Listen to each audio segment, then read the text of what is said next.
In a world plagued by reboots, haunted by sequels, dominated by the same old shit, get ready for an original podcast that will gouge out your eyeballs and skull fuck you.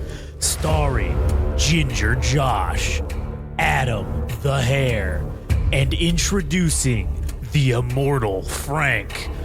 Hold on to your butts. It's the Game Rage Movies TV Podcast.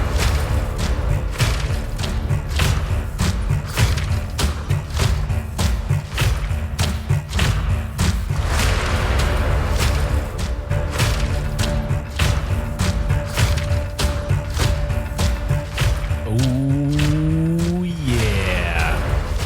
That's right. You heard it. Your ears were not mistaken. This is the Game Rage Movies TV Podcast. This is episode 4 minus 1. Because guess what, everybody? We're doing another Godzilla episode, so y'all can get fucked. Rerun, son of a bitch. I know the whole intro is literally talking about plague sequels and the plague of sequels, reboots, and fucking whatever. And then we're literally just doing the same thing again, but it's different. It is different this time. I swear. I swear. We sound like Hollywood. You're right. I swear to God, you guys, listen, it's totally different this time. Anyways, as always, my name is Josh. Ooh, I do have some topics we can talk about as far as movies go. Oh, good. All right, In cool. addition to what we're already going to talk about. All right, perfect. That sounds great. Anyways, as always, my name is Josh, and the person that I've been speaking with this whole time, if you don't know, is Adam. Howdy. So, did you want to start with those things, or did you want to fucking do Godzilla first? Well, it's only one thing, I guess. Oh, all right. Well, whatever. I mean, we can talk about it after. All right. Well, let's get right into it. We'll talk about you're going to remember it, right? You're not going to forget what it is. No, I'm not going to forget. Okay, all right. So, we just came back. Breaking news. We just got back from going and watching Godzilla minus 1. Minus a 1. Minus color. Okay, Minus so color. it was different because it was only in black and white. There was no color to be had. It was sans hue, no color. So it was a different feel. First impressions. What do you got? First impressions, it made me feel like we were watching a World War II documentary. That is basically, it should have been Godzilla minus 1, minus color, minus narration, because that's the only thing that was missing was some British guy saying, and the Godzilla exits the water, and now he's going to do the heat ray. Like that's the only thing that was, missing. So I thought that opening sequence when it's dark, or not the opening, well, I guess the opening attack, I guess. Or let me back up before that, though. That first, when the kamikaze plane goes and it's landing on the island, when they were doing it from those angles, man, I did feel like there was a camera attached to the bottom of a World War II plane. We were watching actual footage of World War, like, shit going down. That was pretty cool. It does look, certain sequences looked better, which I will be talking about throughout this segment. Yeah, but that looked cool. The one complaint, which will come up in this first sequence, is essentially at nighttime. Anytime it was night, there were no... stuff was kind of getting muddled a little bit in the darkness. And some scenes also had a little bit of muddiness to them because I compared it to if you go and you watch old black and white movies, pretty much everything seems really bright, and it seems really... Even though it's black and white, it still seems very bright. The contrast, you can still see everything, but there were certain sequences in this movie that didn't have that they were very muddled, and the stuff kind of got lost. And I think that's because it wasn't originally shot in black and white. And I do think it's because there were some CG aspects to it. So I think that may have been part of it. Cause I do feel like all they did was just put a black and white filter on the, over the original filming or the cut. That's kind of what it feels like. I don't know if it was that simple. I mean, hopefully, it's just as simple as pressing a button. Yeah, with the modern video editing software, that's all you need to do is just push a button. Like, you just need to click a filter, and then it applies it and wait for it to render, and then it applied it to the entire film. I would argue against that because, it can't be just as simple as putting on a overlay that's black or turning down the color, right? Because you have to, I think they have to dial the contrast, the shadows, so that, I guess depending on what sequences, what you're talking about with the darkness, maybe they didn't even, I don't want to say if it was a good job or not, because I don't know, but could that stand to have the shadows, the brightness turned up and maybe the shadows turned down? That could have been, that could have been helpful. But I'm saying, but my main point being that I don't know if it was just as simple as pressing a button, or I don't know. I guess we have to find out and look into the fact, or rather look into any kind of interviews that say what they did with this movie. Yeah, no, and it did sort of, not to go, I am going to go on probably a tangent here, but it did get my fucking wheels spinning, because it did make me think that, okay, obviously with black and white, lighting is not, everything can just be lit. You don't have to get the right angles of the light. I think it's a lot less invasive as opposed to when you're filming something in color, right?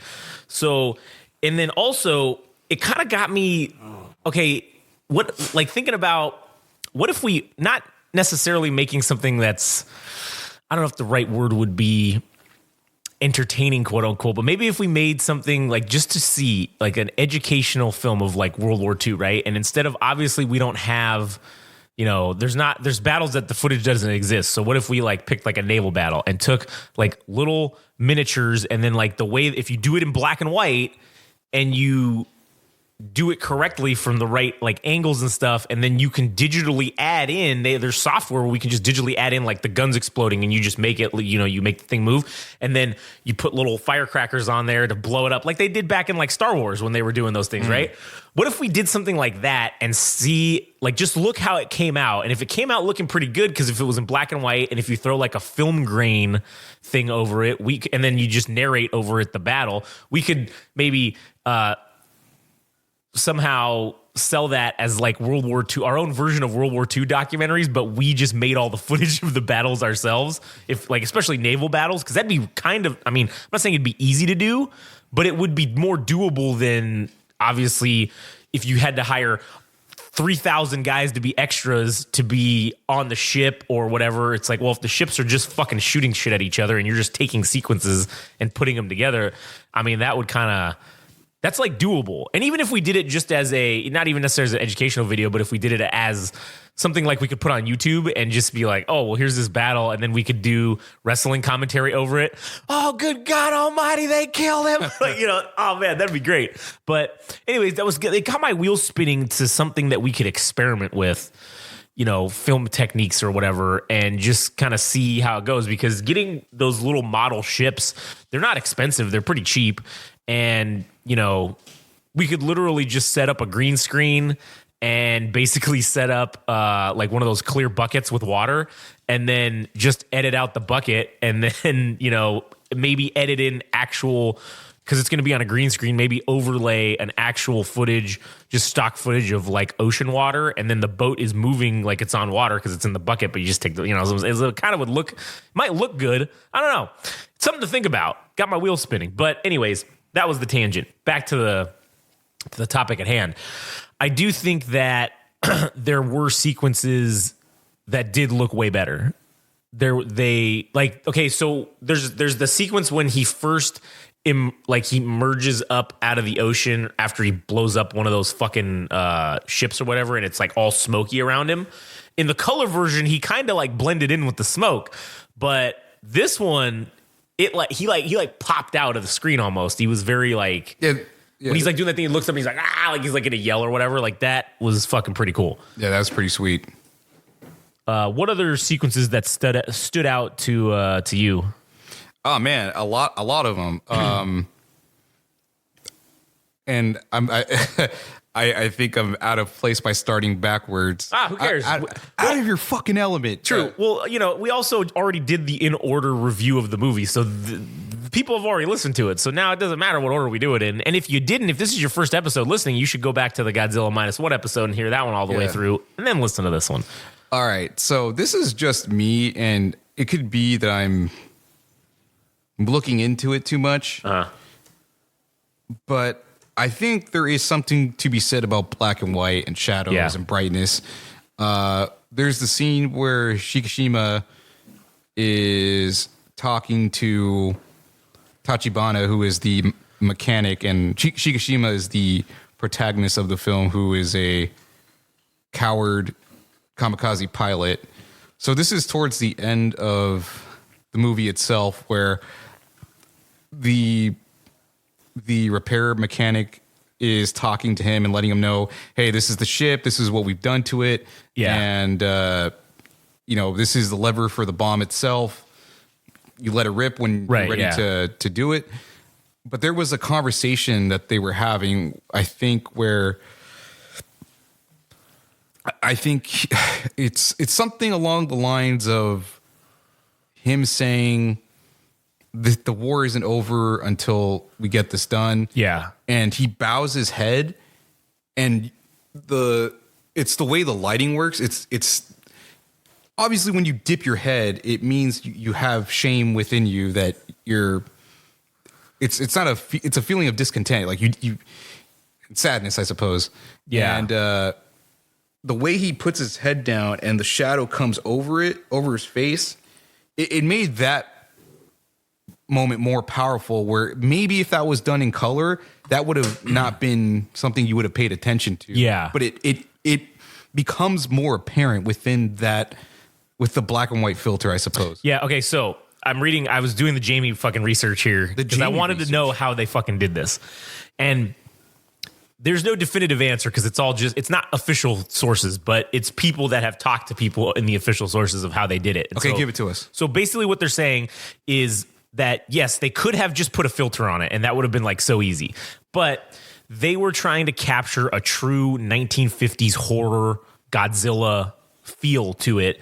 So what they did is they went back frame by frame. The original Godzilla? No, the original edit of the movie, the original final cut. They took it frame by frame, and they desaturated manually every single color in the thing so that they could make sure that it actually popped. Because what some are saying is that if they would have just put a filter on it, the whole movie would have just felt flat, which I kind of see that now. If you watch old black and white movies, it just kind of feels flat sometimes. The grayscale is too much. Right. So this one, when they went back and they individually adjusted each color manually in each frame, that is a level of detail that you have to have fucking respect for, because that couldn't have been easy to do.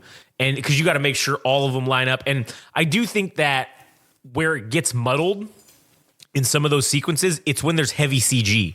Like when Godzilla is blowing up a building, or the building, like that building across from the radio guys, it's like a theater or something, when they're on the roof and he's like just ticking to town and the building is crumbling around Godzilla.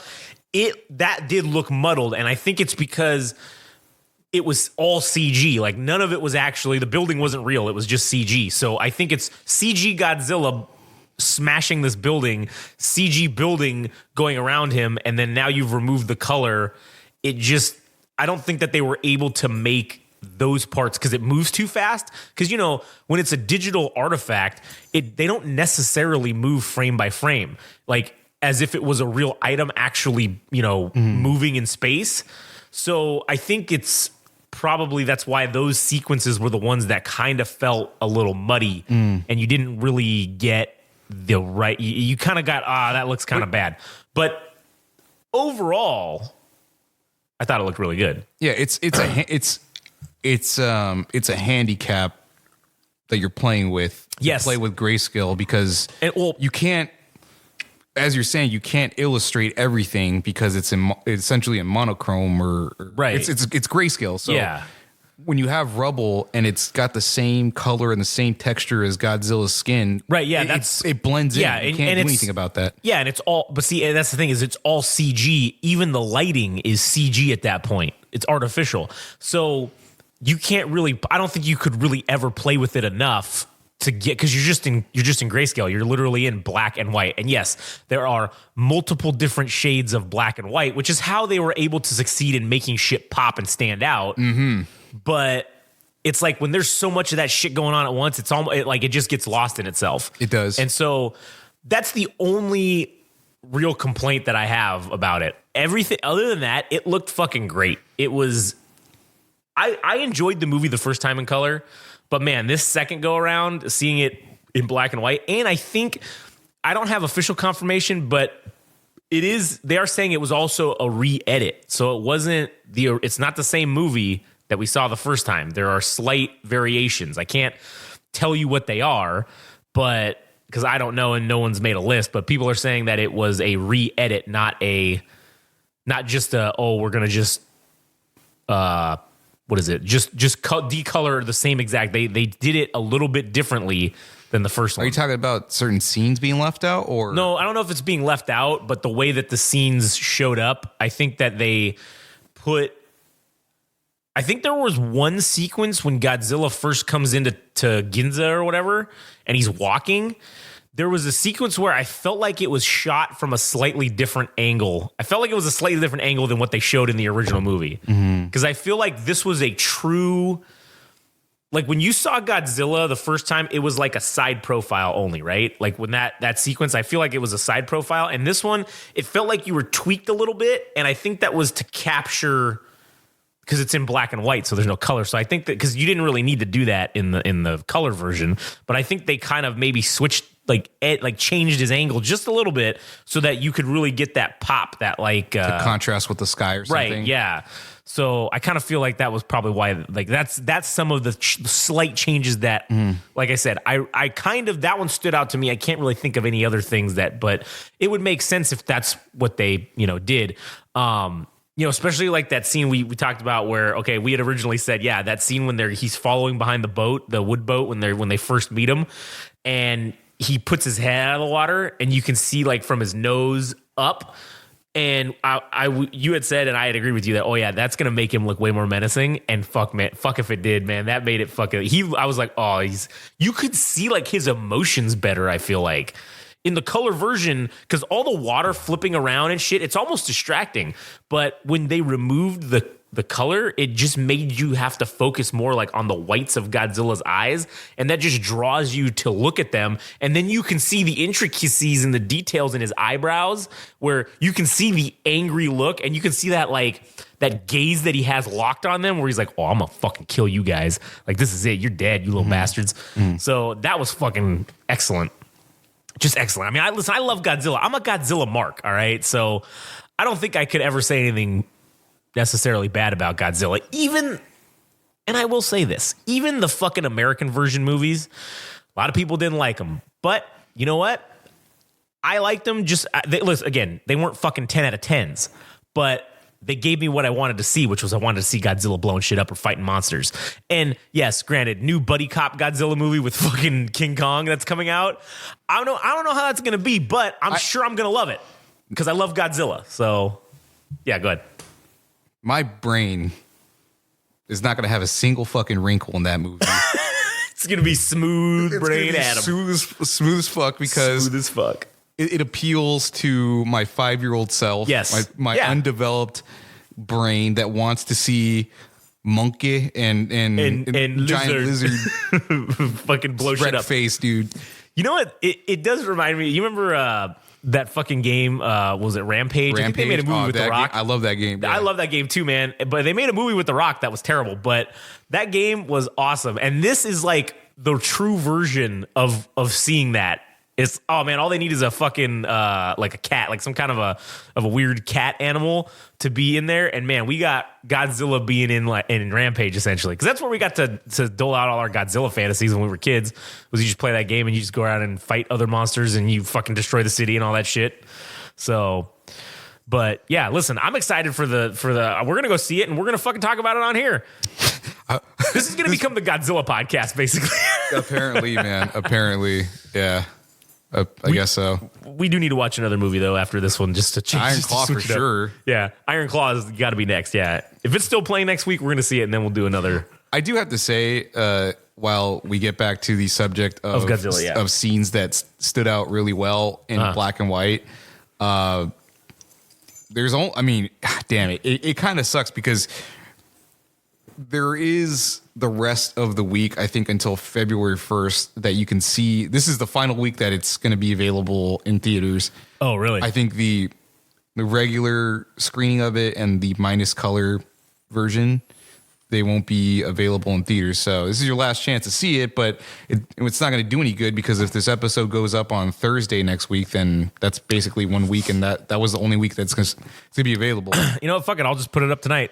Yeah. And then that way everybody can, if they listen to it, they can say, oh shit, we got to go. Yeah. So I'll do that. I'll just put it up tonight. Because honestly, at this point, not to go deep on inside of our fucking numbers, but like we're so ahead. Yeah. It doesn't even matter when this goes up, to be honest with you, because we've made so much content this month that we far exceeded.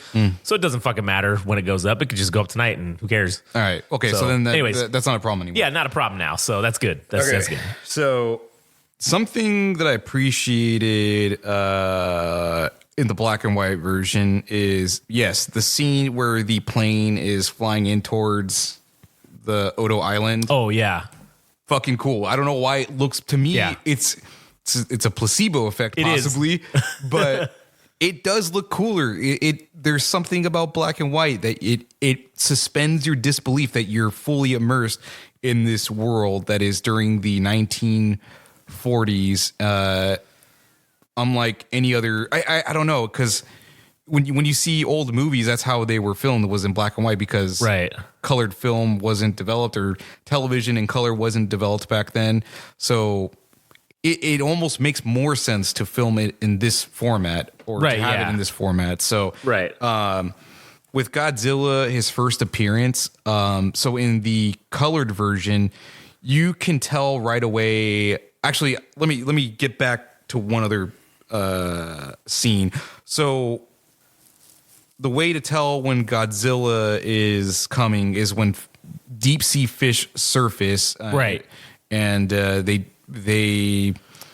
decompress too quickly, and they basically implode, or their tongue starts sticking out, their eyes bulge, and they're just puffed up like a puffer fish. Right. Yeah. So that scene looked a lot cooler in black and white because of the contrast of the fish itself, the belly side being white and the water being pitch black nearly. Yeah. So the contrast makes it stand out more, so your eyes are focused on it. And the Godzilla's first appearance, one thing, so you're talking about the muddledness of dark scenes. This one actually worked out better because in the colored version, you kind of see when Godzilla's coming, when he makes his first appearance, because there's a slight light visible towards him. Yeah. Where you can see his orange. There's the orange tint to his color. Right. Yeah. When he's in T-Rex size form, basically. Right. So you see him coming right away. You could just tell. Yeah. But in this one, because it's so dark, you don't see him right away. So it does become a little bit more sudden, a little bit more of a surprise when you see him. Yeah. Eventually, I love that. And when he eventually emerges in the ocean, there's something about the horizon of the sea and the sky, and then Godzilla being like the medium between the two. Yeah. When he eventually emerges and starts wrecking face and just destroying shit, it just looks cooler. I don't know how to describe it. It looks better. It stands out more. It makes him, as if it weren't already the focal point, or that Godzilla is the focal point. It just makes it that much more clear that he is. Yeah. I don't know if there's a defense for the Tokyo scene. Hopefully I'm not skipping around too much. No, I don't want to get there yet. Never mind. Okay, so eventually, once Shikishima settles down and he finds this woman named Noriko, who is before we even get there, I guess that kind of happens after. Now go ahead. Yeah, go ahead. This happens after. So sorry, I didn't mean to interrupt. All right, no worries. So he's settling into his place, and this woman now becomes part of his life. And again, where black and white was advantageous for this was making the subject stand out more. So when Shikishima, and this also happens in a previous scene, but when Shikishima unfolds this little thing that Tachibana, the auto repair guy that was part of the island that Godzilla had. Did you call him the auto repair guy? Yeah. I mean, he's like an aircraft mechanic. I don't know if that's. I don't know. I don't know why. I don't know. My brain defaulted way to to undercut the guy. Really. Yeah. You know. So the aircraft repair mechanic. Yeah. Gives them these photos while they're being shipped off to Tokyo, I guess, or the prefecture of Tokyo. Yeah. Before they not disembark, but before they eventually get off, he gives them photos of all the people that had died. And the whiteness of the photos, and there is black in it, but it stands out. And then when he goes to his house, when he's in the dark and he's holding these photos, or maybe it's just the lighting of the house itself. Right. Yeah. But when he's holding it, it's like, shit, it weighs a little bit more. Yeah. So I love that about the black and white overlay, or what the black and whiteness of the film. Yeah. So are we at the part where you're... Yeah, kind of. I mean, it's close enough. But before we even say that, I do want to say, I don't know if it's because it was in black and white, but like the fish sequence, right? The pictures and that stuff, it seemed like the images were sharper and clearer than in the color version, you know? Yeah. So I don't know if that's directly because they did a frame by frame desaturation or whatever it's called when you turn it black and white. Yeah. But it just seemed like it was crisper for some reason. The whole movie was just crisper for some reason. It was very, very well done.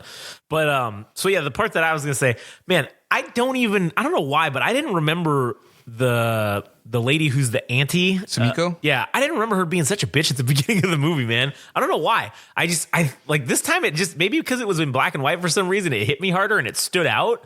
And that's another thing. I feel like the performances stood out more also of the actors, like the dialogue stood out more.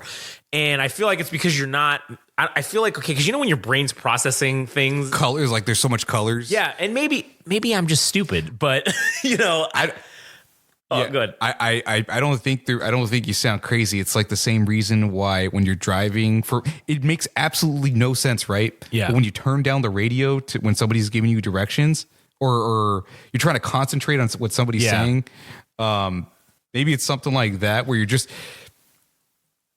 just helps to turn things down, or maybe it's an ADHD thing. It could be, you know, maybe that is what it is, because I know we both have fucking ADHD for sure. Like, but yeah, it just, because there was no color, I didn't notice the level of performance, or I should say maybe I noticed it, but I didn't appreciate it as much until I saw this version.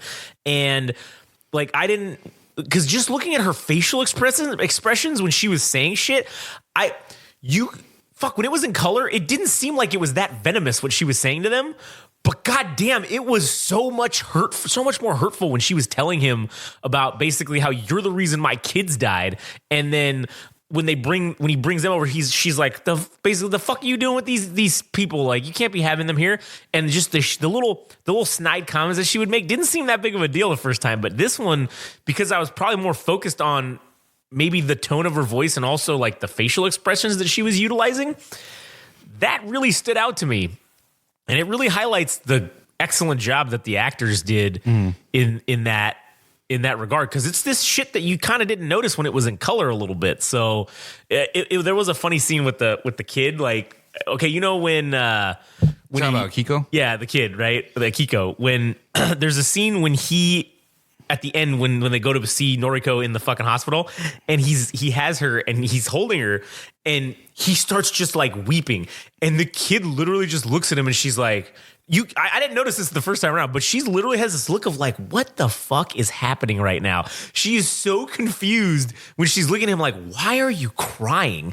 And I don't know that was on purpose, but it makes so much sense for the scene, because she literally right before when they walk in, she's happy. She shows, you can see the happiness in her face because she sees her mom that she hasn't seen in fucking weeks or whatever because they thought she was dead or I don't know. They never told her that though. They said well, she that's went true. to They just work. said she was gone. So, they thought she was dead, but she didn't know when she was going to see her again. So it's like, oh, I see mommy. But then she looks, she's like, oh, why is my dad crying right now? This is, I don't understand what. And that was pretty cool, like the way they did that. And like I said, I don't know if it was on purpose or not, because obviously that kid is like what, 2 or 3? 2 or 3, yeah. So obviously she doesn't know what the fuck she's doing. But if they kind of made her do that, that's cool. And then I also noticed in the sequences when the kid was crying, you can tell when they made her cry.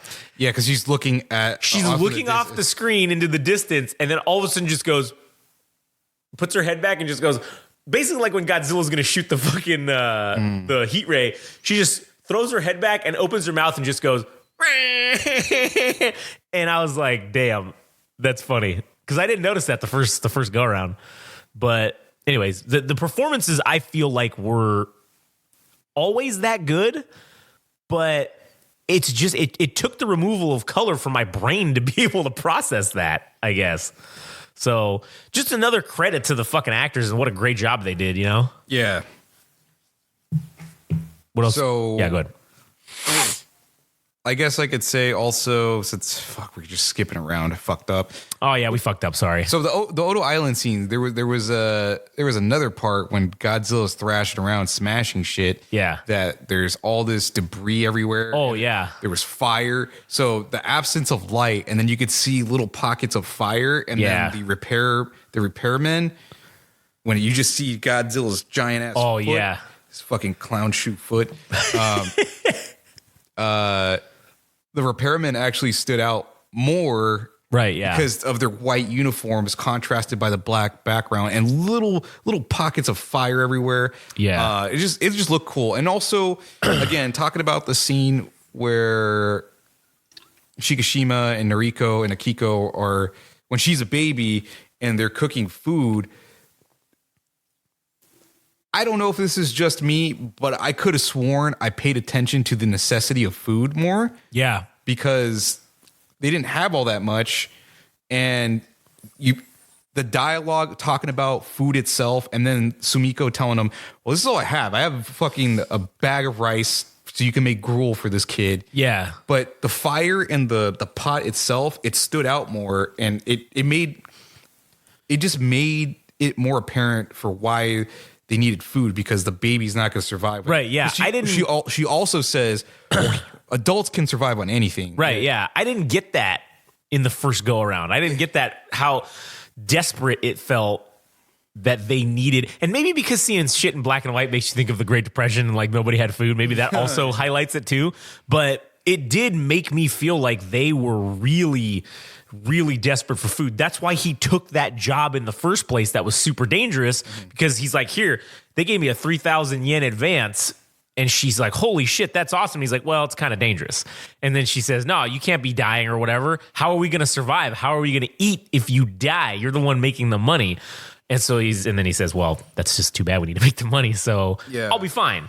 But yeah, it did really highlight how destitute they really were. And then it also contrasts itself when he drives up in the motorcycle when he buys that motorcycle, because he's, oh, hey, I've been making good money. We've been doing good for ourselves. You see her go in, because I think that's when it jumps the timeline also. So you see it from, I think it's like maybe 6 months or a year later, after he gets that job, and then it skips to him driving up with the motorcycle, and then you see her also not wearing hobo clothes anymore. Clothes, yeah.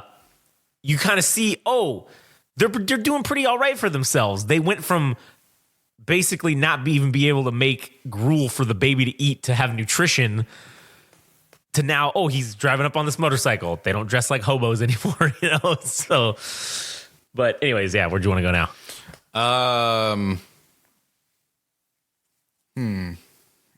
Trying to think, maybe more Godzilla shit or what else stood out to me. Back to the Odo Island scene, to the beginning of the movie, when he steps on the plane and it explodes. That sequence felt a lot more detailed than in the colored version. So when he steps on it and you see the explosion of flames come up, it just highlight everything was just so perfectly highlighted in that sequence. It really made it feel like, oh shit, I just witnessed this plane blow up. That's crazy. So yeah, that was fucking awesome. Yeah, I think when he powers up for the heat ray, and then you get I don't know if it's called blight, but you get the opposite end of the grayscale spectrum, which is white, which makes it feel that this is the end. Yeah. This is a powerful weapon that Godzilla has, and you just get to witness it, and it like any natural light or even light fixture, when it's really bright, you kind of like, oh shit, like fuck, I can't see anything. It's kind of problematic. And with the heat ray, man, it just looked. I don't know if it's better in color or if it's better in black and white, but it just makes you put focus on the little things. Black and white makes the little things stand out a little bit more. Yeah. So I'm trying to think of other things that stood out to me. I guess we could talk about when Noriko goes into the city to go do her job, and Godzilla is making his way through, I guess, downtown Tokyo. Yeah. So this isn't relevant to the black and white thing, but I was paying attention this time because I knew I wasn't just making this up, but it took me a second time to watch it. Godzilla's movement went from T-Rex to upright and somewhat limited because of his stature. I think it's because it's just his weight and size, you know? Yeah, and he had, his arms are up here. Right, yeah. Because he was a lot more mobile and agile when he was in T-Rex form. Yeah, because he could do more, but now that he's a behemoth, essentially. A behemoth towering over Tokyo itself, his range of motion is limited, which is why he results to, his little fucking T-Rex arms like swiping or doing that, moving his whole body or using his tail to thrash and destroy things. But I don't know. What do you think about movement being from something we've seen before with the T-Rex movement in the very beginning, which we've seen from like Jurassic Park and shit, right? Yeah. But for something that's more, is stalwart the appropriate word? Stalwart? I don't know if that's the appropriate word. Stalwart. I would say it's almost more strong and imposing. I mean, yeah, that kind of is, but I would say to describe the movement, it's almost more mechanical. Like it's very limited in range and scope, and it's very, because again, he's so huge, he can't just be, but they do highlight Godzilla's not fast, right? But he's quick. So they highlight when he's out of the water. When Godzilla's in the water, because he's not limited to gravity, basically, because there's your weightless, well, not weightless, but he's, there's gravity doesn't work the same, obviously, when you're underwater. So he's got more freedom of movement, I feel like, because his limbs don't weigh as much, essentially, when he's underwater. So if you take, essentially, when he goes on land, and the only time he is quick is when he's attacking buildings, and you see him, you can see his hands are still quick. Godzilla throws hands, all right? He's got the hands. He's whooping ass, but then when Shikishima's flying the plane to distract him to come back, you see that quickness come in, because as he's coming at him, you can see he can whip his head around still, and then, because he tries to bite him, and it's a very quick jolt movement, and then, but that's it. Then he's like, then he kind of like has to go back up to being upright, and he starts walking again, like that lumbering, slow walk. And then Shikishima comes at him a second time, and you see he comes at him from the back though. And so you see Godzilla literally do this lightning quick move where he bends over and just the tail just comes and just almost takes him out. And so you can see where Godzilla has those bursts of quickness, but his actual movement speed is very slow. Even when he's chasing in the Tokyo scene, right, and the people are running from him, you see his foot come up to take a step, and it almost takes him like 45 seconds to pick up his foot and then step forward again, maybe even a minute. to take one step. Now, granted, his steps are probably like 500 yards apart. So he's moving 500 yards a minute, which is way fucking faster than, I mean, if you really think about it, that's pretty fast, even though it looks like he's going very fucking slow. So it is weird to have that juxtaposition, but it does make perfect fucking sense. So yeah, I think I was trying to get at that. Yeah, sorry, I went on a tangent there. It seems more threatening because, well, I guess people back then wouldn't know what the movement of a T-Rex was like, but for us, since we've seen it, but seeing him do that robotic, it feels more threatening. Like this is a godlike creature that it feels that way. And this off on a tangent for the fucking millionth time, but the parallel between Godzilla and Shikishima, as he is finding more reason to live, Godzilla is growing in size and destroying more. Yeah. And that shit's wild, dude, like to think about. But there's also the aspect of all Japanese people feeling survivor's guilt, like, oh, fuck, why me? Why am I still alive? Or for him, I mean, or actually more specifically for Shikishima, who was a coward kamikaze pilot, that he's having these nightmares, and Godzilla is this thing that beckons to him that unless he fucking takes care of this, he's always going to have this survivor's guilt that he can't get rid of. And yeah, and also like Sumiko, the woman, just being I can't say she's being a B word, but she does weigh heavy on his conscience, reminding him like, hey, you fucked up. Yeah. You need to make this right. Everybody's dead because you were a coward. You're one of the people that made this whole war a failure. If you just would have did your job and kamikazed into a ship, maybe we would have won. Yeah. So I forgot what else to add about the parallels, but yeah. And also, maybe this is a stretch, but there's also the thing about neither of them should technically exist. Neither Shikishima or Godzilla should exist because this creature is like, what the fuck is Godzilla to begin with? Yeah. What the fuck is that? And then Shikishima should be fucking dead. Right. If he would have went through with the mission that he was supposed to do and didn't land on Oda Island, he would be dead. So now these two are colliding, two things that shouldn't be in existence. Yeah. And really, honestly, the only reason that Godzilla is the threat that he is because of the nuclear tests that we did on the Marshall Islands or whatever. And that's what made Godzilla mutate, essentially. Maybe. We don't know. I mean, it's alluded to, but it is alluded to, but I feel like it's gotta be, that's why. I feel like that's gotta be what they're saying, is that this was the reason why. Because before that, remember, the locals had the legend. It's been a legend for hundreds of years that this Godzilla thing exists. So Godzilla as this eternal T-Rex is here, and now maybe it just took something because he's been obviously the biggest fish in the sea, or he's been at the top of the food chain, so nothing's been able to fuck with him. But if he gets nuked and has to regenerate, well, what's the natural response is he'll regenerate larger.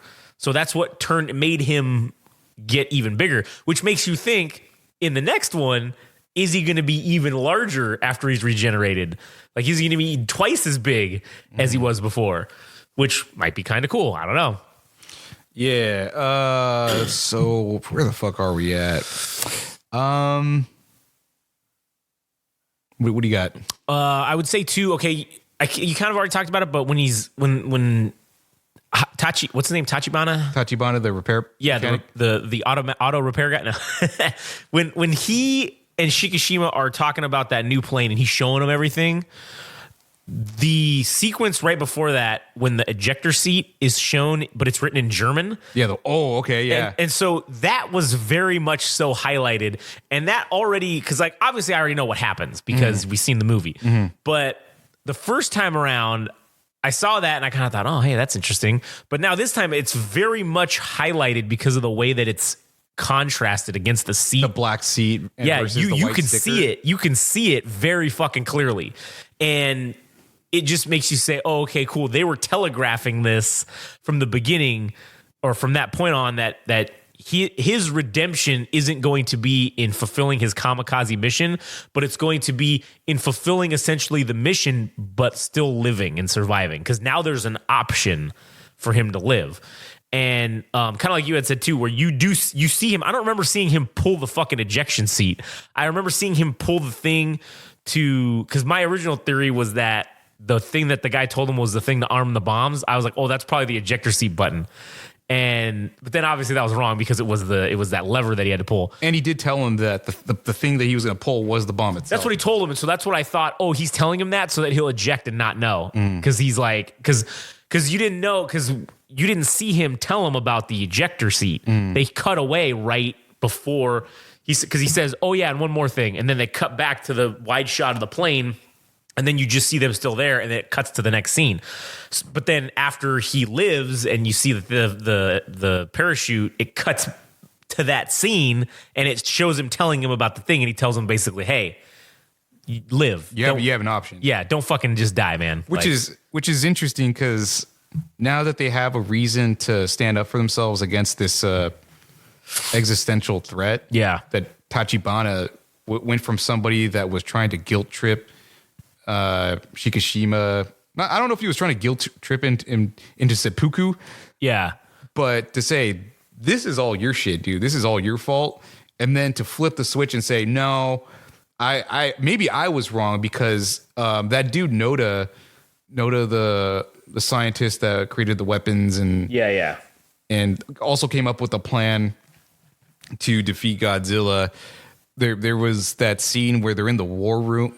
I guess what you could call the war room, and there's somebody that is a tertiary character that says, "Oh, should we say goodbye to our families?" or something along the lines that this is probably going to be the last time. He said, "No, this is not a suicide mission. We want everybody to live. It's our prerogative that everybody makes it." And it's maybe we've been going about things all the wrong way. That our tanks were built too thin. We threw around bodies too much with the kamikaze pilots, and the supply chain resulted in over half of the Japanese deaths from disease and famine. Yeah. So, and even a tertiary character in the very beginning says, I kind of respect that you came back because this is not what we need right now. We need people to rebuild Japan. And well, I think Tachibana tells him that. He says, hey, you know what, man? He's like, I agree with you.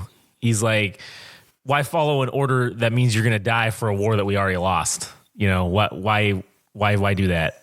Yeah. So I think that's kind of one of the bigger arcs or themes in the film is that you got to find your reason to live even at the fucking bottom. Yeah. And family itself is, whatever the fuck you made. It's not blood related all the time. It doesn't have to be. Yeah. It doesn't have to be blood related, but also community effort, man, because they were kind of left to fight for themselves because the U.S. couldn't come in because it would have escalated the Cold War, and Japan couldn't do anything because they didn't have shit because it had all been taken away because they fucked around. Because the government itself was basically incompetent, and they didn't want to pass the information that Godzilla existed, and they didn't want to cause panic. And then the people that knew, they're like, we gotta fucking do something.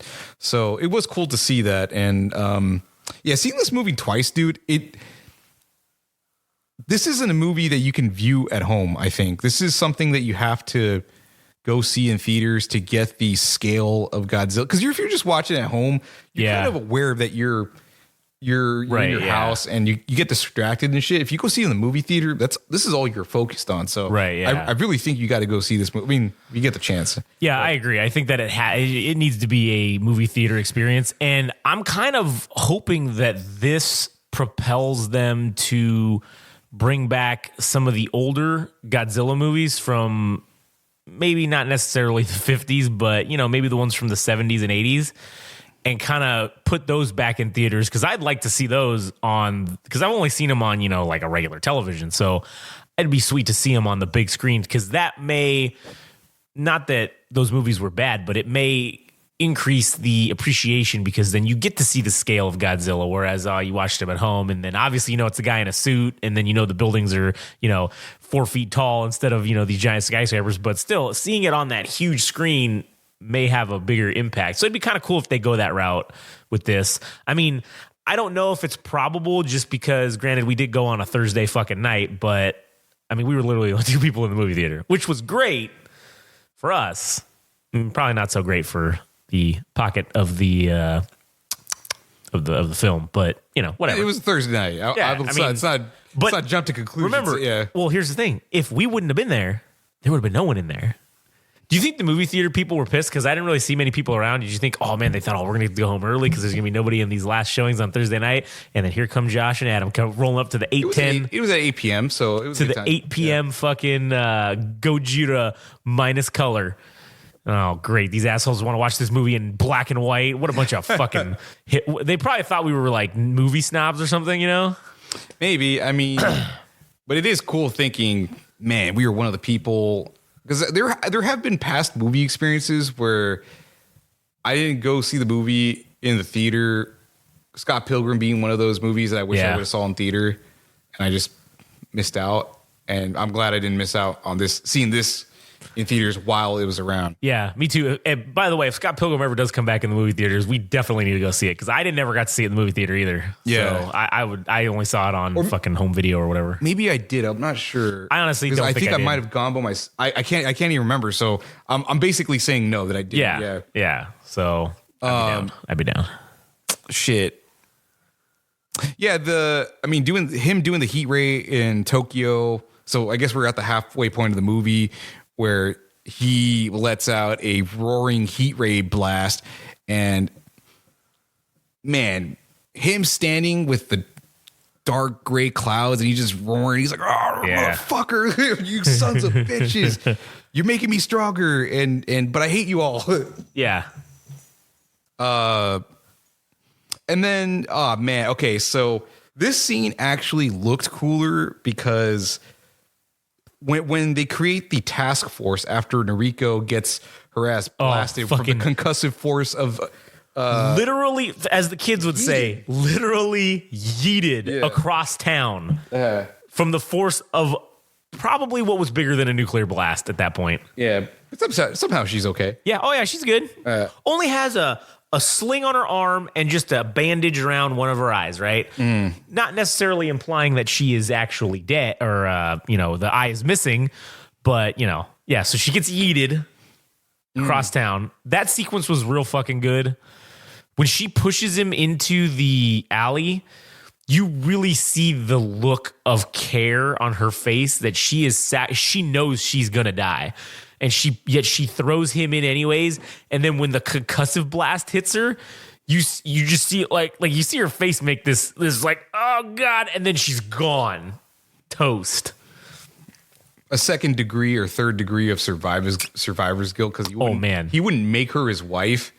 And he kept putting it. I understand though, because I don't think he feels like he's a man or that he can take care of a child. Well, I mean, he basically was, but it's this avoidant person, detachment thing, so that he prevents himself from feeling or getting too attached. Because just like the way she got blasted or whatever, that could happen to the kid too. Yeah, maybe it was just a defense mechanism that he just couldn't have a family or convinced himself that he didn't need to have a family.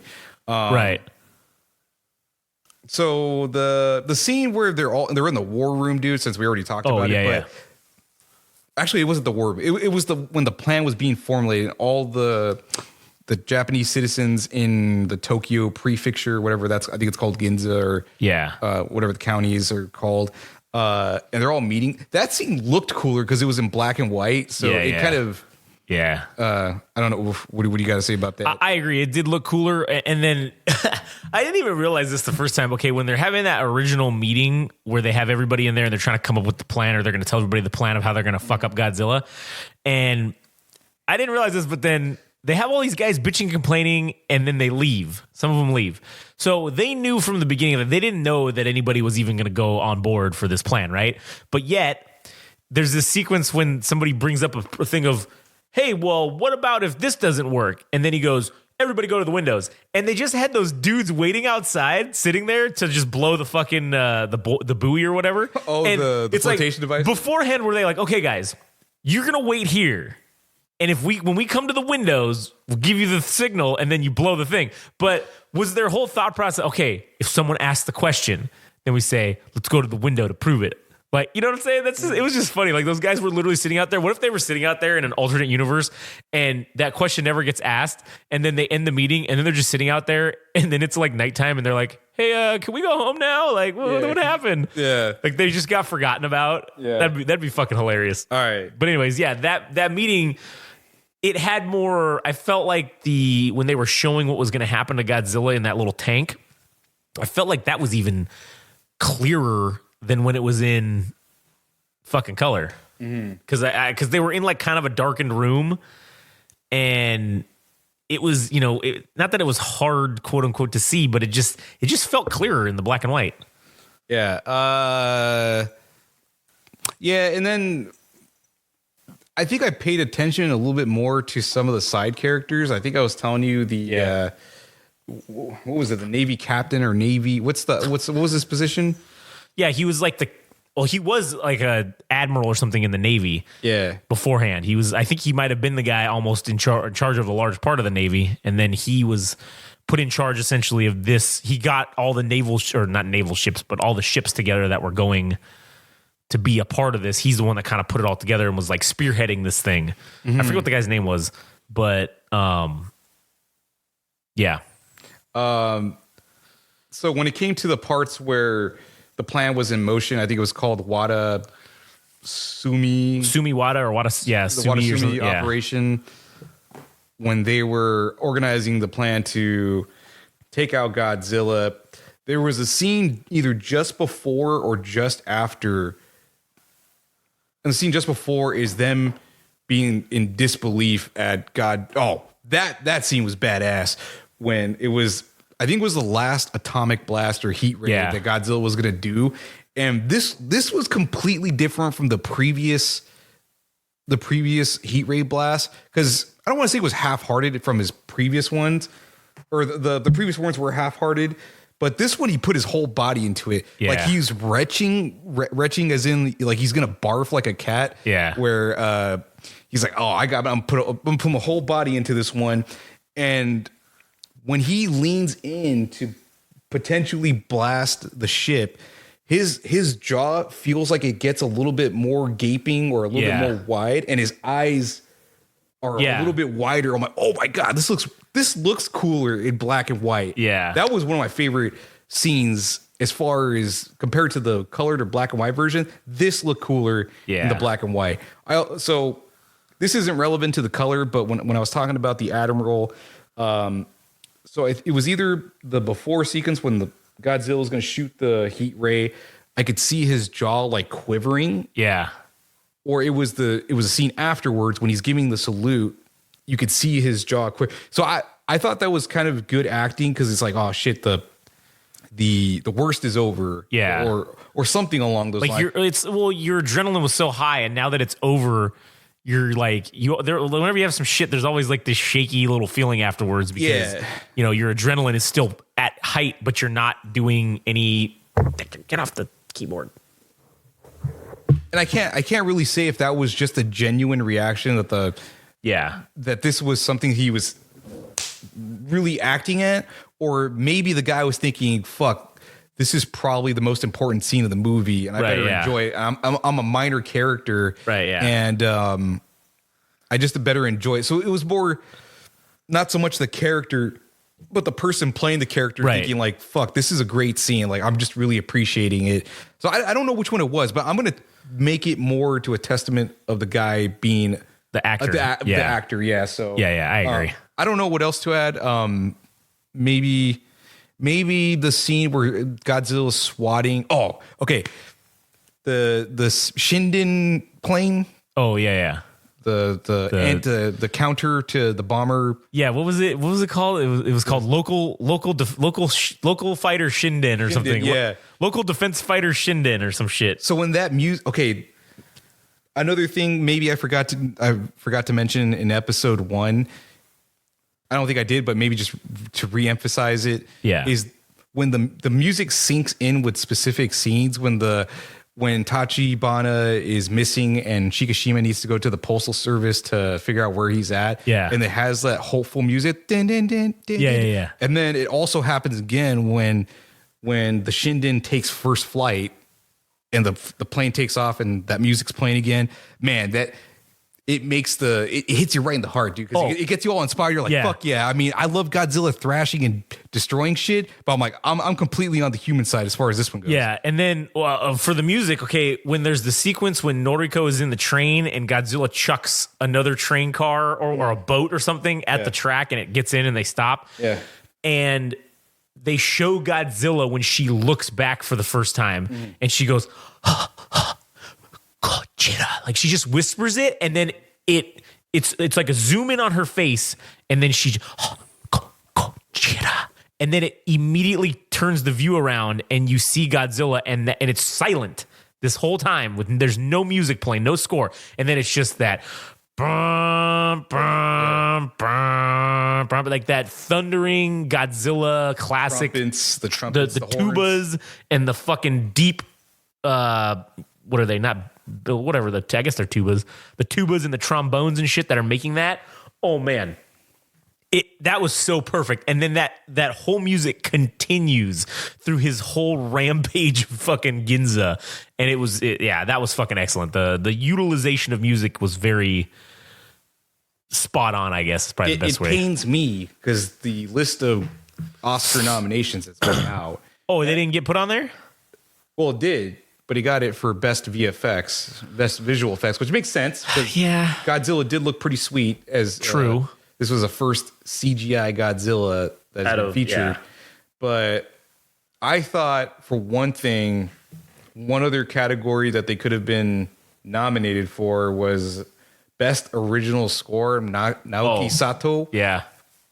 Knocked it out of the park, dude. I don't know who's in charge of syncing up music with specific scenes. And yeah, man, that person made some of the best Godzilla music that I've heard.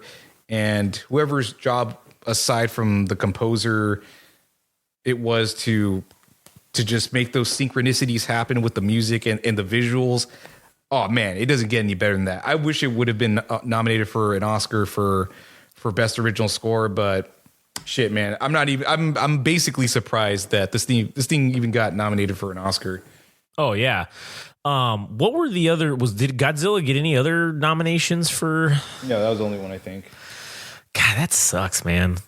Because that's such a good movie. Didn't even get best foreign film. Couldn't even get that. Nah. Best actor. I think it's actors. because it's something. There's a word for that, right? It's not taboo. It's not cliche. It's something along those lines where to vote on a blockbuster monster movie. Oh yeah, it's like it's not. It's too. Yeah, it's too low. Is it low brow? I guess that's probably what they call it. Is low brow. It's for us Neanderthals that like action and dumb shit. Where, I mean, because what can you expect for Best Picture? And it's always usually a Holocaust movie, a World War II movie, some movie about slavery, civil rights movement, something along those. Those are the easy ticket to get into Best Picture, right? Yeah, and Godzilla being in Best Picture doesn't fit the bill for Best Picture, I guess you could say, because it doesn't fit the fucking typical stereotype, I guess. Yeah. But it was probably by far the best movie of last year or whatever, for sure. So, I mean, I didn't see Oppenheimer either, which I kind of wanted to see because I heard that one was really good, but it was long. I'm not gonna lie. I mean, it was cool to see, but there was a lot of parts where I was getting confused, and it was fucking long because they would jump between time periods, and there was a lot of characters to keep track of, and that shit got in the way of understanding the overall movie. Yeah, I kind of felt a similar way about fucking Napoleon. Napoleon? It was fucking.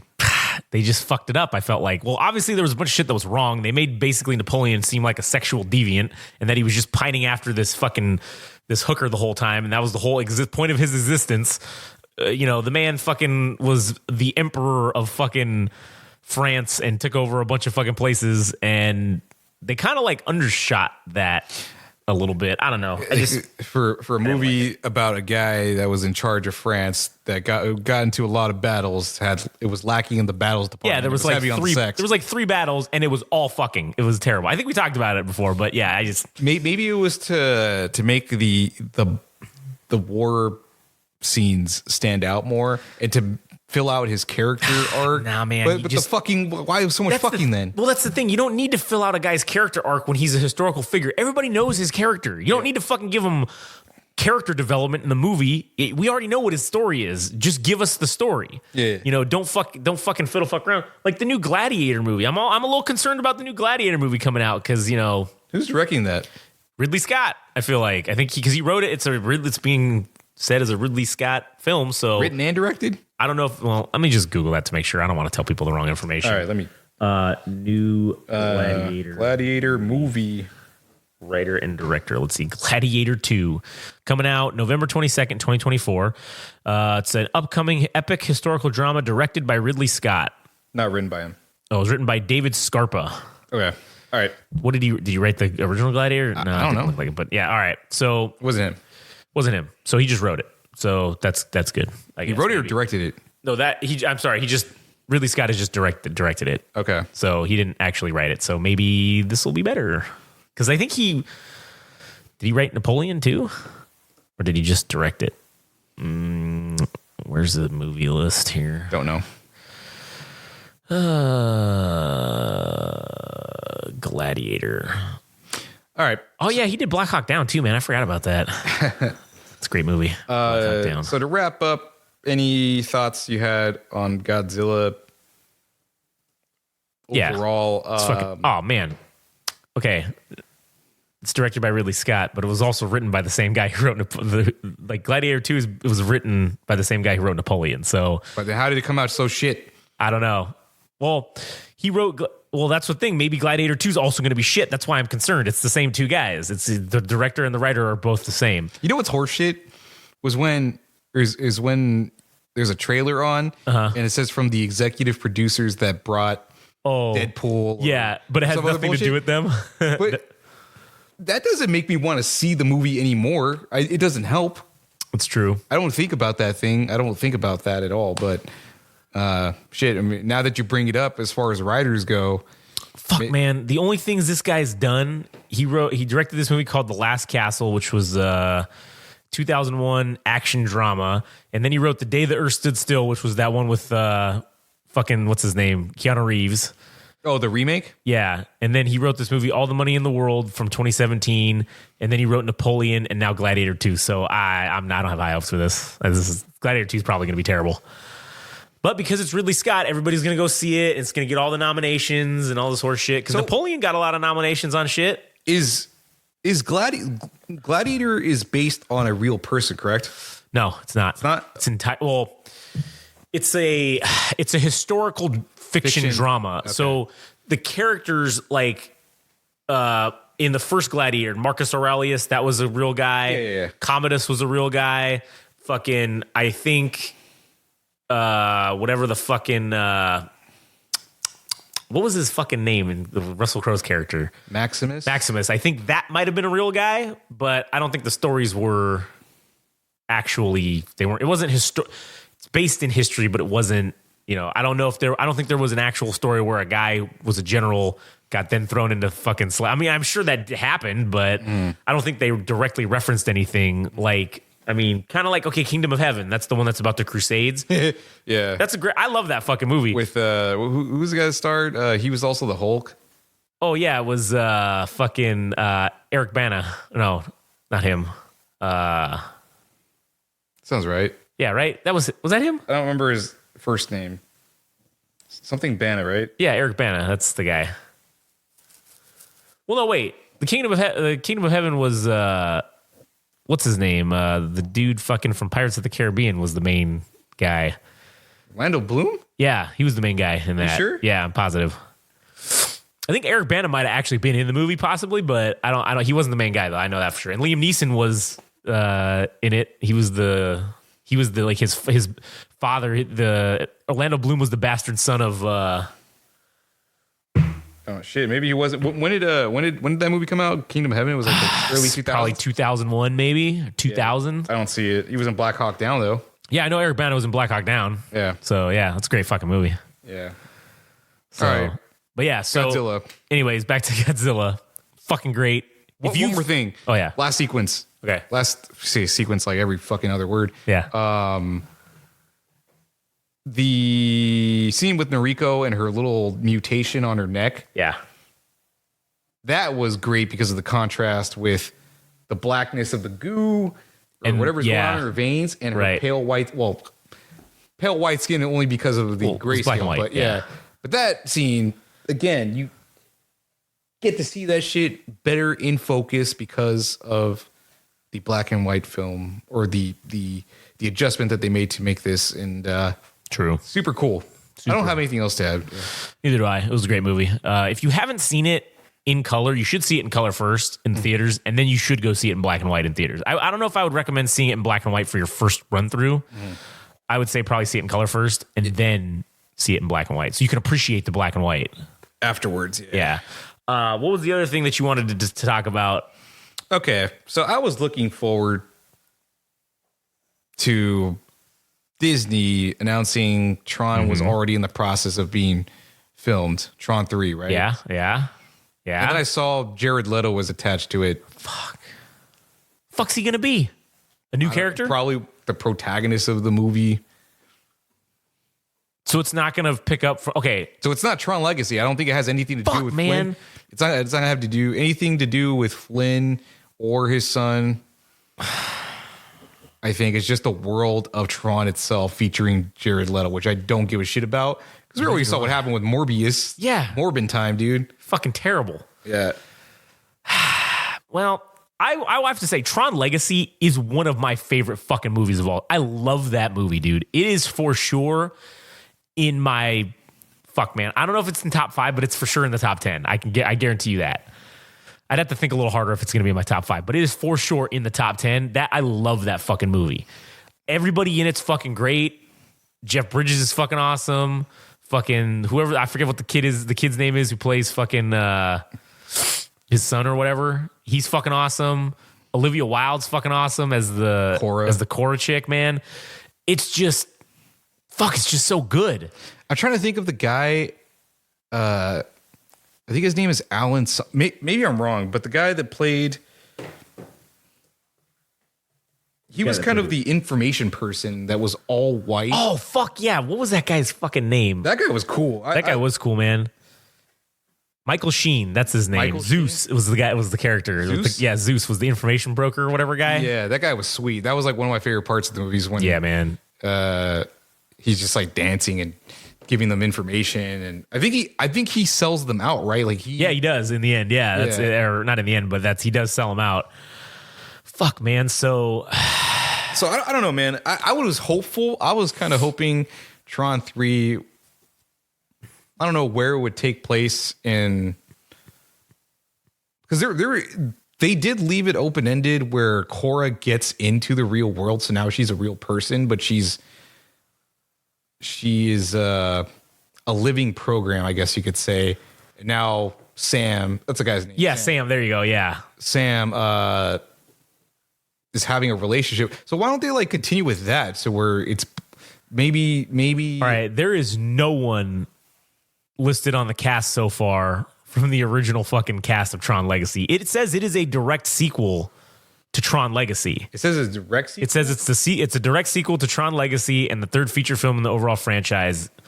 The screenplay was by whoever. Oh, guess who's producing it? Jared Leto. Oh, man. That's why he's in the fucking movie. Okay, here's the other part. It's called Tron Ares, okay? Yeah. Guess who the character is that Jared Leto plays? Ares. Fucking, I hate that. Who gives a shit? I hate that. Who gives a shit? But I agree. We also need to keep an open mind, I suppose, because, I mean, shit, as much as I love Star Wars and the Skywalker family, sometimes you need to move away from that shit. But I mean, sure, but with Tron, with Jared Leto, I don't give a fuck. I don't give a fuck. But with Tron, though, like, okay, yeah, we had the 80s version, which that was a pretty good movie for its time and what it was. But Tron Legacy gave us the modern fucking version of that, and it blew everything else away. It was so good.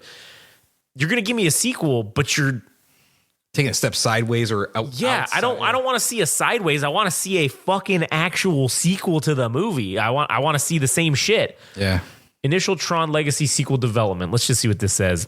Oh yeah, okay. So Tron Legacy only cost $140 million to make, and it made $400 million. So obviously it should have gotten a sequel probably pretty quick. But it's saying they announced it in 2010 when the movie came out that it was going to be. There was a sequel in the works. Yeah, they already announced that they were going to start doing it. And then the script was in development in 2011. And then they were expecting it to be finished. And then I guess something happened and some shit kind of fell out. But they thought they were going to start filming in 2014. And then it turned out that they were wrong. Disney said that it says Disney, in March 2015, Disney had already greenlit the film with Hedlund, which was the guy who played Sam. Garrett Hedlund was his name. Some other dude and Olivia Wilde already ready to return. Okay. And the production was going to begin in October of 2015. That's what they had said. And then that was in March. And then in May, Disney says, never mind. We scrapped the whole thing. And Olivia Wilde confirmed it and said, yeah, guys, they did it. And then they said the reason for cancellation was because of the box office failure of Tomorrowland starring George Clooney. Oh, Jesus They said Christ. that's why they canceled fucking Tron. Because they didn't have a good year? No, because that one movie, the Tomorrowland movie, did so horrible. But like that movie was kind of shitty.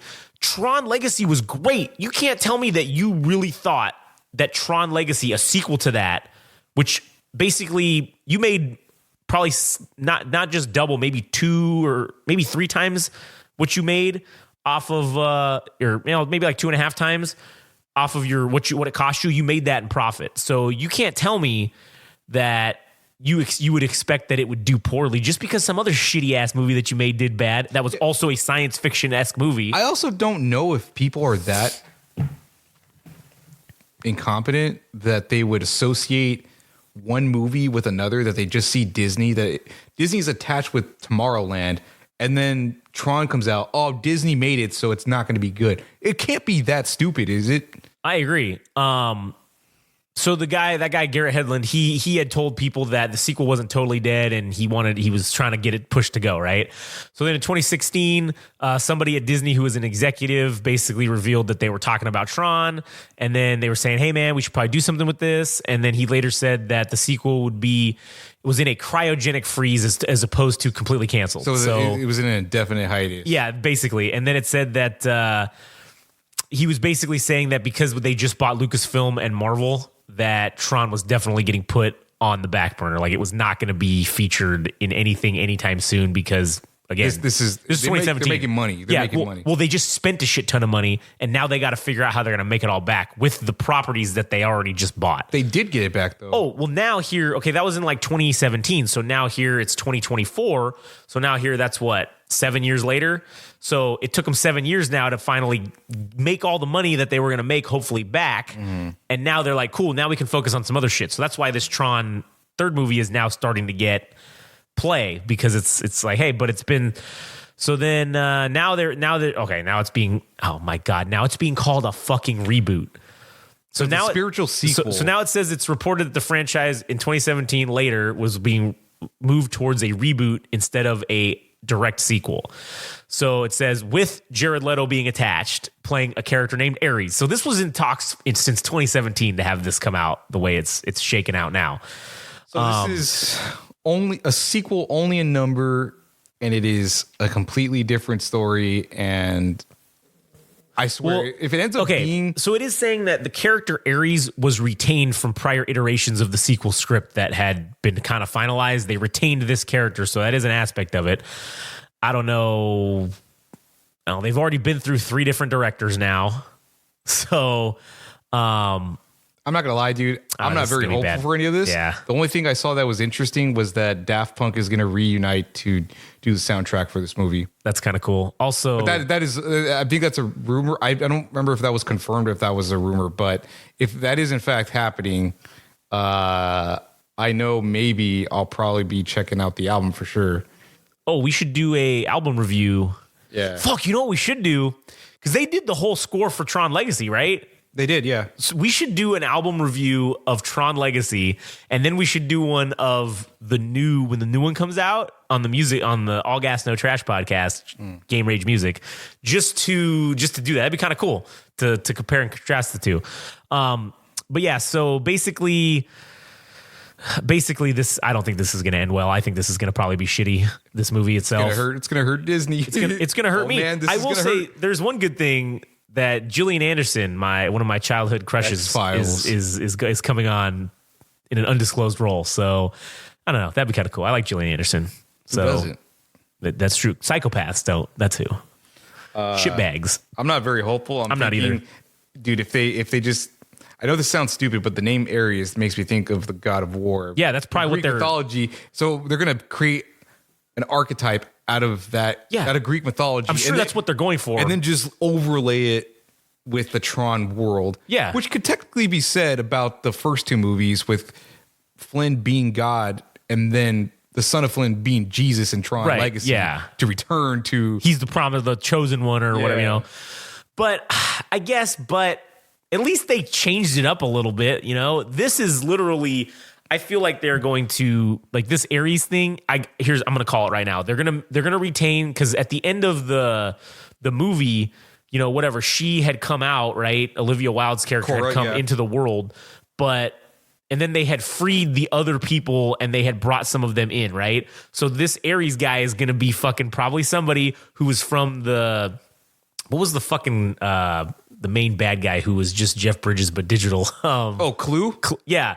Whoever the fuck that was, that guy is going to be, like, somebody from his team is going to be who this Ares guy is, or something that he created as, like, a defense, more than likely. And it's, he's going to have escaped into the real world, and now he's going to be out here causing havoc and doing all kinds of crazy shit because he's probably got magical powers, and that's going to be... Yeah, because that was the motive of Clue itself, that... They wanted to take over the world. That was their whole goal. Yeah, like they were going to bleed out into the real world. Yeah, that was his whole objective, basically, was to go into the real world and fucking take it over. So, man, missed opportunity is what that's going to be. It's going to keep me up knowing that Jeff Bridges is probably not going to be involved at all. I mean, at least from what is being said. So, his name hasn't been listed on there at all. So it just makes you just want to commit seppuku. Yeah, it does. It really makes me want to kamikaze into Godzilla right now. Man. If there was only a way to summon Godzilla to make sure the Earth is destroyed so that we don't have to suffer and see this thing come to fruition. You know what? If Godzilla were to be summoned and to go and, let's just say, destroy Disney World in Florida, they wouldn't be able to make this movie. They'd have to cancel it again or put it on a cryogenic freeze permanently. So maybe that's an option. So anyways, you got anything else? I guess I could say that I'm hopeful that our next movie will be Iron Claw if it's still in theaters. Yeah, me too. I don't know how long it's going to be in theaters, but if we have a chance to see it, to do a review on it, I'd like to do that. But if not, we're just going to have to see the forecast or schedule for 2024 releases. But I've also heard do you want to go a little bit more on this podcast? Because I'm down.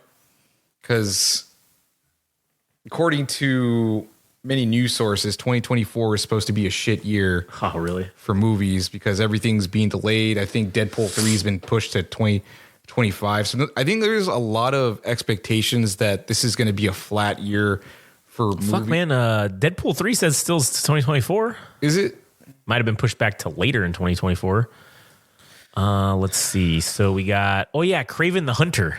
Kraven the Hunter. What is that? That one comes out, it says 2024, but that one looks kind of cool. I'd be interested to go see that. Who's playing? It's what's his name? I think it's that dude from oh Christ, what's the guy's fucking name? The guy from Kick-Ass. Here, Aaron Taylor Johnson. He's playing Kraven? Yeah. That's weird.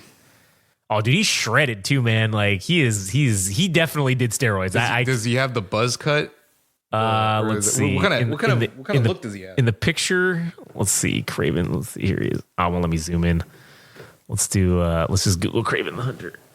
Craven the Hunter. Oh, that's fuck. Wow, I fucked that up. All right, so that's come on, IMDb. That's what he's looking like right there. Russell Crowe's in it. So yeah, I don't know who he plays, but that's him right. That's Craven the Hunter right there. So he looks, yeah, man, he looks fucking pretty legit. I think this is gonna be a fucking great movie. All right, but why introduce him now? This is for the Sony Spider-Man universe, right? That's a good question, actually. Let me see who. There's no way that Disney has the rights to Spider-Man characters and shit. I mean, shit. Let's see. Who knows? Sony. Craven the Hunter. Let's see. Where is? Here it is. They're introducing this dude. Him? And they don't even have fucking. Because technically, it's supposed to be Andrew Garfield, right? That is the Sony Spider-Man currently. But they never followed. Yeah, I think so. They never followed up with a third movie. And they're creating all these tangent. Maybe they're just trying. That's what they're trying to do. Is maybe they're going to lead into that. Potentially, they're going to have all of these side characters from Spider-Man, the Spider-Man universe, get their own movies. Because what's her name? Well, I guess it's technically Marvel doing it, but the Web lady, Madam Web. That's another one that's coming out this year. That is a side Spider-Man character. Yeah. So, but I think that's under the Marvel banner though. I don't think it is. I think it's Sony. Maybe you're right. Sony, right? You said 2024 movie film. Yeah, it's coming out. I think actually like next month. 2024 film. Sony Pictures. Oh, it's Sony. Yeah. Okay, so then maybe they're this setting all this shit up, and then you have a fucking Spider-Man. Like maybe that's why. Maybe they're setting all this up. Andrew Garfield hasn't been Spider-Man since that Disney movie with all three Spider-Mans. So. They have Venom, and Venom has kind of been like holding it down as the protagonist of that universe. Yeah, that's true. But they're not going to tell like probably the most important stories with Spider-Man and Kraven, which is like I think it's called like Kraven's Last Hunt or something. Yeah, where him and Spider, like his objective is to take down the Spider, and that's Peter Parker. Right. Yeah. So like, how are you going to have that if you don't have fucking Peter Parker? It's interesting. I don't know. Yeah. So so this is what's coming out. Live action films for the Sony Spider Universe. It's Madam Web, Kraven the Hunter, and Venom 3 coming out this year. Venom 3, oh Christ. So yeah, Kraven's Last Hunt is probably the story that everybody would want to see on screen. And that's probably what they're going to lead into. Yeah, but fuck, man, I don't know. That's I don't know what they're expecting to do with people marginally caring about.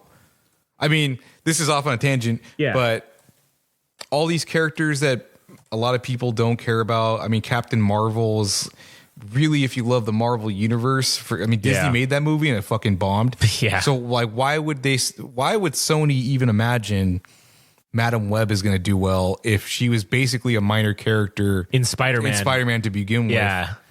Yeah, that doesn't make any sense to me whatsoever. Also, apparently Amazon Prime or Amazon Original Movies is doing a remake to Roadhouse starring Jake Gyllenhaal.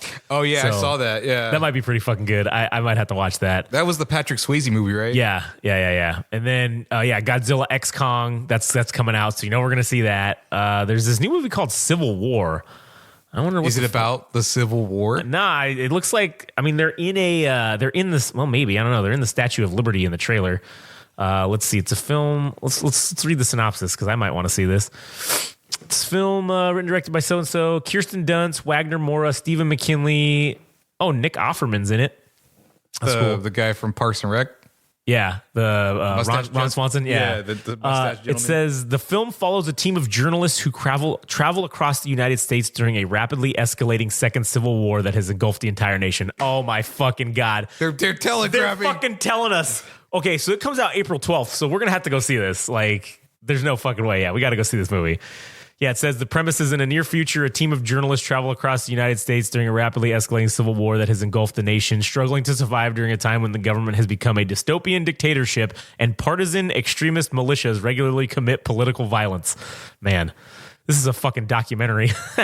Oh, Nick Offerman's the president of the United States during this time.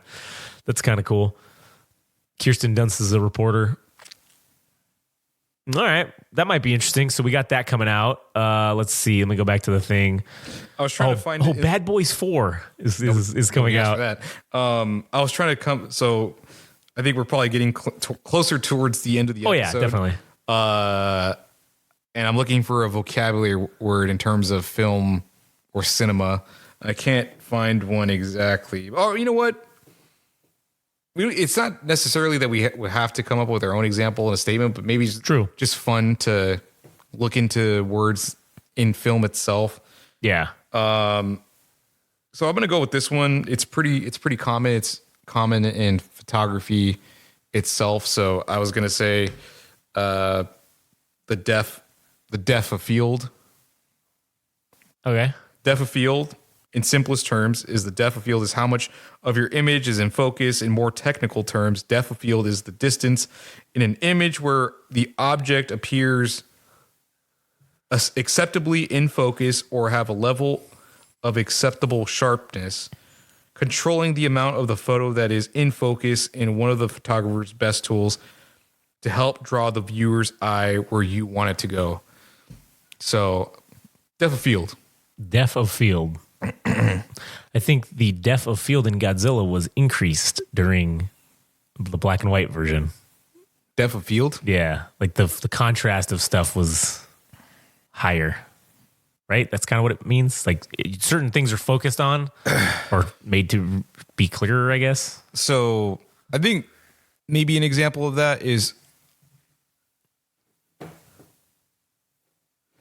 maybe for when you get the aerial shot of Godzilla in Tokyo smashing shit, right? The depth of field is further away, but when you get the eye level version, when the news reporters were seeing him at eye level, Godzilla, the depth of field was shorter, so your focus is on Godzilla's face, I guess. Oh, yeah. Okay. Yeah. Okay. All right. Yeah. But anyways, depth of field. Yeah, depth of field. All right. Well, that's good. I like that. That works. He was the focal. Him at that level was the focal point. Yeah. His face was the focal point. Yeah. Right. Yeah. Perfect. All right. Cool. Well, it was a good one. All right. So, anyways, word of the day, kind of. Depth of field. Depth of field. Yeah. I didn't really want to use it as an example. It's more just to fulfill our quota. Yeah, it's better. We need to meet the quota, so that's all that matters. Anyways, so yeah, thank you guys for listening. This will be the end of the episode, so you can go to all of our shit, Game Rage Magazine, check it out, blah, blah, blah. Stay tuned maybe to the, Game Rage Music / All Gas No Trash, where we will be maybe reviewing the Tron Legacy and the upcoming Tron Ares fucking soundtracks just by Daft Punk. So that might be interesting to discuss. So anyways, that's pretty much it. So thanks for listening, and I guess we'll catch you on the next one. Oh, hey there, buddy. It's me, 1930s announcer guy, here to congratulate you on making it through this episode. As our heroes are getting in their jalopies and riding off into the literal sunset, they wanted me to tell you thanks for listening to their radio broadcast, and should you be so kind as to follow them on some fancy schmancy radio station publication called Instagram and TikTok at Game Range Magazine, and on some other thing called Twitter/X at Game Rage Mag. Also, they wanted me to inform you and ask if you could be so kind again as to visit something called a website at www.GameRageMagazine.com. I don't know what that is, buddy, but you should probably go do those things. And, don't forget to tune in next time to the Game Rage Movies and TV radio broadcast.